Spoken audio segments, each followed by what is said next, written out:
là, tu es militante engagée dans les Gilets jaunes en ce moment. Oui. Tu es militante communiste aussi, Oui. dans la coordination communiste, mais tu es aussi tunisienne. Mhm. Alors, qu'est-ce que tu peux me raconter par rapport à ce que tu as vécu en 2011, 2011. qui nous rappelle peut-être un peu le mouvement des Gilets jaunes aujourd'hui, je sais pas. Oui, moi en 2010-2011, j'étais déjà militante syndicaliste dans le syndicat étudiant l'UGET en Tunisie. Et j'ai vécu les événements, les soulèvements populaires de 2011. Et c'était l'expérience la plus enrichissante pour moi en tant que militante, mais aussi très marquante parce que avant ces événements-là, malgré mon expérience militante, je me sentais pas vrai. Il y avait un sentiment un peu de non-appartenance à la Tunisie. Et je pense que je partageais ce sentiment avec beaucoup d'autres militants. Et ça, c'est dû à la nature du pays. C'est une semi-colonie. La Tunisie, c'est un pays semi-colonisé. Et donc, ça évoque des sentiments quelquefois d'exil, tout ça. Et je me rappelle que la première fois que je me suis sentie vraiment tunisienne, ce sentiment d'appartenance à un pays, je l'ai vécu à ce moment-là, quand j'étais au milieu des manifestants, quand j'ai vécu ces événements-là. Ça m'a rappelé ce que c'est appartenir à un pays. Donc je pense que c'est toujours les mouvements libérateurs qui permettent aux gens du peuple, aux militants, aux manifestants de sentir cette fierté-là d'appartenir à un groupe ou à un pays. Et c'est exactement ce qui se passe avec les Gilets jaunes en ce moment. Je pense, oui. Je pense qu'un bon nombre des Gilets jaunes, ils ressentent la même chose, la fierté, de se rappeler de ce que c'est vraiment la France. La France, c'est un pays impérialiste, mais le peuple français, ce que c'est le peuple français. Parce que moi, quand j'étais en Tunisie, quand j'ai vécu ça en Tunisie, avant ces événements-là, c'est pas bien pour un militant, hein, mais j'avais un peu perdu confiance en le peuple, alors qu'il ne faut jamais pour un militant. Et je pense que les Gilets jaunes aujourd'hui, ils nous rappellent ce que c'est vraiment la France. La France, c'est... Celle qui a coupé la tête d'un roi. Exactement. Celle qui a fait la commune. Oui. C'est pas celle des patrons, c'est pas celle des impérialistes non plus. C'est pas celle des impérialistes, c'est pas le pays qui déclare des guerres tous les ans. C'est le pays des conquêtes sociales, c'est le pays des révoltes et des révolutions. Et c'est de ça que les gens ils doivent se rappeler toujours. D'ailleurs, les Tunisiens, et comment ils voient les Gilets jaunes en ce moment? Ils connaissent, enfin, ils entendent parler de ça. Évidemment. Est-ce que ça leur évoque des trucs, des souvenirs? Oui, bien sûr. Ouais. Les gens qui ont vécu les événements de 2011, oui, bien sûr. Voilà. Peut-être que, comme tu as vécu, en fait, tu étais étudiante à Tunis, oui. Tu as vécu toutes les manifestations, en fait, avec une évolution, comme on voit maintenant avec les Gilets jaunes, de semaine en semaine, il y a des stratégies qui changent, une répression policière qui change de stratégie aussi, pour essayer de briser le mouvement. Est-ce que là aussi, puisque tu as vu toutes les évolutions de comment le pouvoir essayait d'écraser le mouvement en 2011 en Tunisie, est-ce qu'il y a des étapes, enfin ou des points communs avec ce qui se passe en ce moment? Bien sûr, toute proportion gardée, c'est une dictature autoritaire. Ici, on est dans ce qu'on appelle une démocratie bourgeoise, avec encore une fois certains droits démocratiques. Mais quand même, il y a peut-être des choses, des comparaisons à faire de ce point de vue-là, sur comment l'État va réprimer. Tout à fait. D'ailleurs, moi, je suis quelquefois ici avec le mouvement des Gilets jaunes, j'arrive même à prévoir un peu ce qui va se passer, parce que dû à l'expérience de 2011, en fait, la dictature de Ben Ali à l'époque, ils n'ont pas commencé tout de suite par la répression très violente avec les tirs à balles réels et tout ça. Non, la stratégie, c'était d'abord de réprimer comme d'habitude, parce qu'on était dans un régime quasi fasciste. Donc les répressions policières, elles étaient violentes quand même, mais après il y a eu des martyrs, il y a eu des tirs à balles réelles. Mais pas au départ. Pas au départ, non. Ils avaient commencé par des arrestations des militants, des manifestants, des répressions avec de lacrymogène, tout ça. Comme ce qui se Lacrymo, passe maintenant, grenades. grenades, comme ce qui se passe un peu maintenant avec les gilets jaunes. Ce qu'on connaît bien dans les manifs, ouais. Voilà.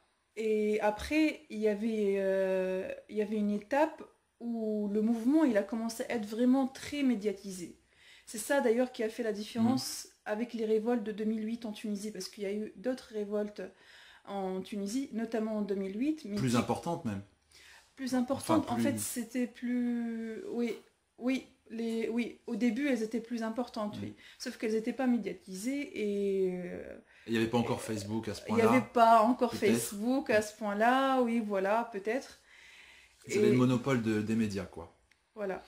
Et du coup, là, en 2011, les informations passaient à une vitesse incroyable dans les milieux militants, étudiants, tout ça. Et le pouvoir, il se retrouvait obligé de parler de ça. Parce que pendant des semaines, il niait ça, même à la télé, tout ça, comme s'il ne se passait rien du tout en Tunisie. Comme s'il n'y avait pas des manifs partout dans le pays. Et à un moment donné, ils étaient obligés de parler de ça. Donc, pour donner une légitimité aux répressions policières, ils avaient envoyé des milices, surtout dans les villes, dans les grandes villes. Hein. Dans les régions d'intérieur, il n'y avait pas ça, mais dans les grandes villes, ils avaient envoyé des milices pour casser, pour voler des magasins, en fait, c'était pour salir le mouvement. Et pour sortir après à la télé, dire, vous voyez, ces gens-là... C'est des casseurs, ils veulent toucher à notre unité nationale. On doit être tous unis contre ces délinquants, ces gens-là qui veulent détruire le pays. Donc, le mouvement... Et ces gens-là, ces casseurs-là, c'était qui en fait? Est-ce que c'était des policiers? C'était quoi? En fait, on ne sait pas vraiment, mais je pense qu'il y a des... Oui, il y a des... comment dire... Des infiltrés. Des infiltrés, oui, voilà. Et, mais la plupart, c'était des délinquants des quartiers un peu, voilà, qui payaient et voilà, par le pouvoir. C'est ce qu'ils ont fait en Égypte aussi d'ailleurs. Exactement, exactement. Et ça a duré très longtemps, même après la chute de Ben Ali. Cet épisode-là des violences... Et comment réagissaient les gens, enfin les manifestants réagissaient comment à ça? En voyant, enfin c'était peut-être pas au même moment qu'ils cassaient des vitrines et tout ça, mais... Oui, parce qu'il y avait, en fait, il faut dire qu'il y avait deux sortes de violences. Il y avait la violence de ces casseurs, c'est de la violence pour salir le mouvement. Il y avait une violence des... Pour faire peur, quoi. Voilà. Et il y avait une violence que j'appellerais moi une violence révolutionnaire. Populaire, voilà. Celle des manifestants, des gens qui n'ont aucun moyen de se défendre face à des policiers armés, à des machines de répression très performantes. Et comment, les gens, il y avait dans certaines régions les gens qui brûlaient des commissariats de police. Mais c'était une façon de se défendre. Parce qu'à partir du moment où on a commencé à avoir des martyrs, des tirs à balles réelles, qui sont passés vraiment après... Quand ils ne pouvaient plus rien faire d'autre, ils ont commencé à tirer. Ils ont commencé à tirer à balles réelles. Ils n'ont pas commencé tout de suite à tirer à balles réelles, mais quand le pouvoir il se retrouvait en crise, vraiment, là, ils ont commencé à tuer. Donc il y a 3 étapes. Il y a une étape classique qui ressemble un peu à la répression des gilets jaunes en ce moment, en fait. Oui. Lacrymo, grenades, arrestation, garde à vue, etc. Oui. Une étape avec plus de casse, infiltrée plus ou moins par la police, ou plus ou moins, enfin, avec une campagne médiatique pour salir le mouvement. Et puis une fois qu'ils ne pouvaient plus rien faire, des snipers, et là ils passaient aux balles réelles. Des snipers sur les toits, et ils passaient aux balles réelles, et il y a eu 300 et quelques, presque 400 martyrs en l'espace du 7 janvier au 14, en l'espace d'une semaine.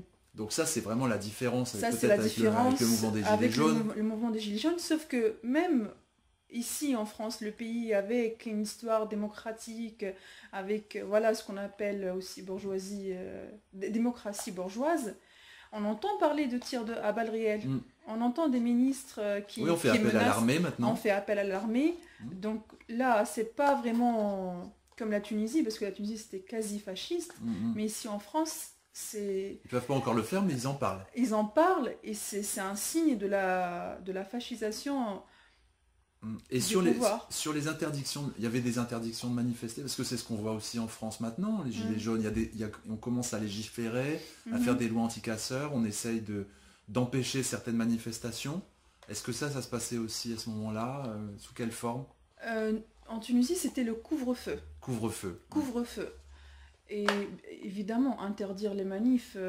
pour des raisons de protection. De toute façon, en Tunisie, les manifs, si le seul moyen pour se protéger, mais le seul moyen légal d'organiser une manif, c'était sous le drapeau de l'UJTT. L'organisation syndicale, la seule organisation syndicale légitime en Tunisie. C'est l'équivalent de la CGT ici. Voilà, et... Par contre, les manifs, à ce moment-là, toutes les manifs étaient interdites.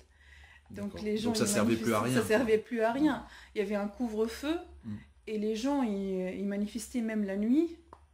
Et donc, voilà. Pour conclure, qu'est-ce que tu pourrais dire par rapport à ton expérience sur ce qui a réussi et ce qui n'a pas réussi dans le mouvement social tunisien et en lien avec ce qui manque peut-être aujourd'hui ou les questions que se posent les Gilets jaunes sur comment ça va devenir le mouvement, qu'est-ce que tu pourrais dire? Les soulèvements populaires de la Tunisie en 2011, ça a représenté une étape très importante dans le processus révolutionnaire et le mouvement de libération en Tunisie.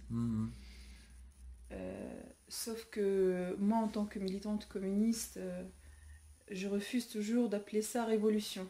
Ce n'était pas une révolution, parce qu'il n'y avait pas un parti de gauche qui était capable de contenir le mouvement et de porter les revendications populaires. Le peuple en Tunisie, il a donné tout ce qu'il pouvait, spontanément, avec ses moyens. Il a donné ses enfants, il y a des jeunes qui sont morts. Bien sûr, en Tunisie, toutes les manifs de Tunis et dans les grandes villes, elles étaient organisées par les GTT.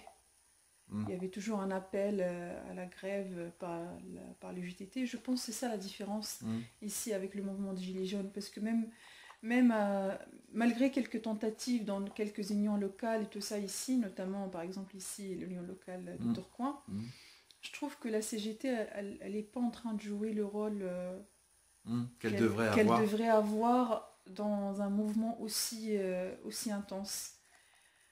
Et par contre, en Tunisie, ce qui manquait, c'est un parti de gauche, une organisation de gauche, qui pouvait changer les rapports de force, qui pouvait contenir les mouvements qui sont déclenchés d'une façon très spontanée et de porter les revendications populaires.